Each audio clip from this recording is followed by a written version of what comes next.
What up, YouTube? Today we're going to be doing the driver front CV axle on a Saab 9.5 Wagon 2004.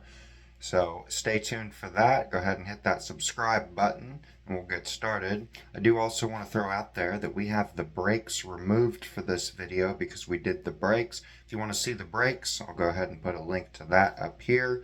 Otherwise, do know that you do not have to take the brakes off in order to do this job, so just don't be confused as to why those are off during the video. You do not have to remove that in order to do the axle.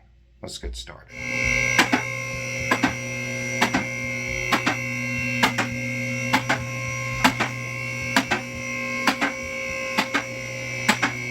Alright, so once you got your brakes out of the way, go ahead and take this hub nut off. Next thing you want to do is take 18mm and go ahead and zip off the two strut nuts as well as the nut for the tie rod end here. These bolts should be staked in place so they shouldn't spin. You shouldn't have to worry about holding it, but in the event that you do, it appears they only have two flat sides, so you'll have to hold it with an adjustable wrench of some kind. Here we go. There's one.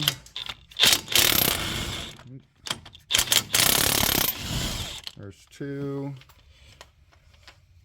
And then we'll go ahead and hit this tie rod end. Very nice. Thing you want to do is go ahead and give it a little tap right here on the side of the knuckle to free the outer tie rod. That might have been good enough. Nope.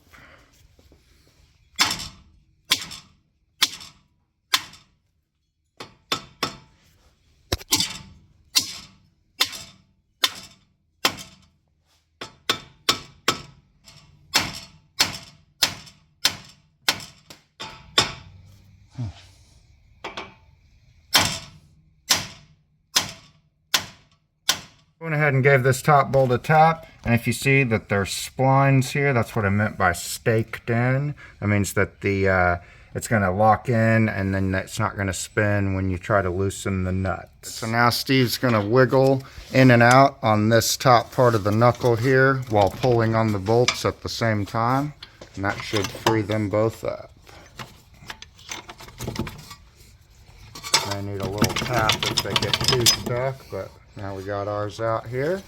And then next, what we're going to do here with this ABS wiring, you could take it off completely, but I think we're just going to free it from this up here through the rubber deal.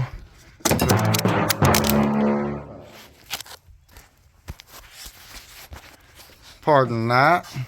We got it off of there. That's a little easier clip than I thought it was going to be. I was trying to get it out of here, but I didn't realize it popped off of there so easily. And then, looks like with this bracket's already loose, so I was going to take it out of here as well, but it looks like that is not necessary. I didn't realize that this was held together by those strut bolts. So now, we can kind of slide our caliper out of the way and pull this up out of here. Next thing we want to do is take a punch or something, or if you really don't care, you can just beat it out of there with your hammer. But I feel like it's a good idea to use a punch anyway, because sometimes if it's really stuck, you can mushroom this up so bad that it doesn't want to fit through the hole. We're going to go ahead and whack that off now. Alright, so we went ahead and gave that a few whacks off camera. And as you can see, it's kind of popping out the back of the knuckle here. You can pry that out, get your control arm kind of pushed down a little if you need to. And then now, the fun part, which is prying it out of the transmission here. You got a light real quick? So we're going to need to get up behind there with a pry bar or a special tool of some kind behind this joint. And I've got this tool here with the C shape on it, so we're going to try to use that if a regular pry bar don't work. We've got a couple of regular pry bars right here. Steve's actually going ahead and pulling on it. That may just work as well if you give it a good hard yank. Oh, there we go. Tranny fluid on the floor. But no need for special tools at all. It came right out. As you can see, you will be losing some transmission fluid when it pulls out. So it's probably a good idea to use a drain pan such as the floor to catch that. But then once that's done, you should be able to pull that bad boy out as you see Steve doing right now. We probably better get the new axle or a drain pan ASAP. You're probably going to lose a quart. To go ahead and put some grease on your splines. That way it goes into the hub easier. And looks like this is also a transmission flush video as well. Look at that dirty trans fluid. There's Steve applying that anti-seize to your splines there.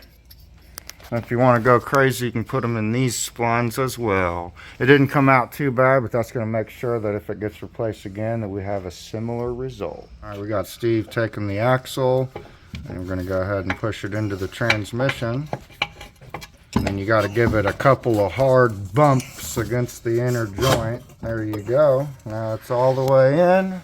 As you can see, we're looking good.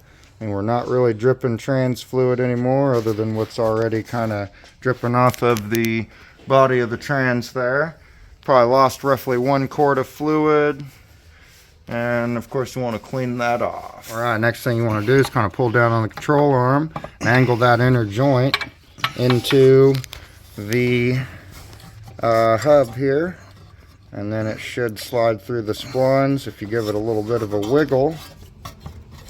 Oop. Almost there we go. And then now we can by hand go ahead and thread on a hub nut just to hold that axle in. Oh yeah. And then we went ahead and put the knuckle back in place, dropping the light into the trans fluid. So that's kind of what we're working with now. We'll go ahead and tighten that axle up all the way and put our strut bolts and tie rod on. Alright, went ahead and put our tie rod back in place, got the nut on, went ahead and tapped these bolts back in, got those nuts on by hand as well. And now we can go ahead and tighten them up using the 18 millimeter and just tighten it up to wizard foot.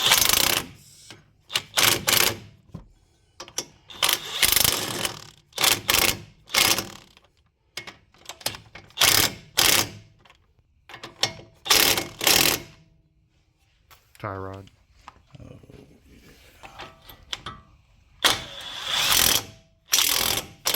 Perfect. And we're going to go ahead and tighten the new hub nut down. As you can see, it is a new hub nut. Make sure it's going through. Pretty damn tight. That's going to be the end of the video for today, guys. Hope you all enjoyed. Please go ahead and like, comment, and subscribe, and check out one of these videos. And otherwise, I will see you on the next one.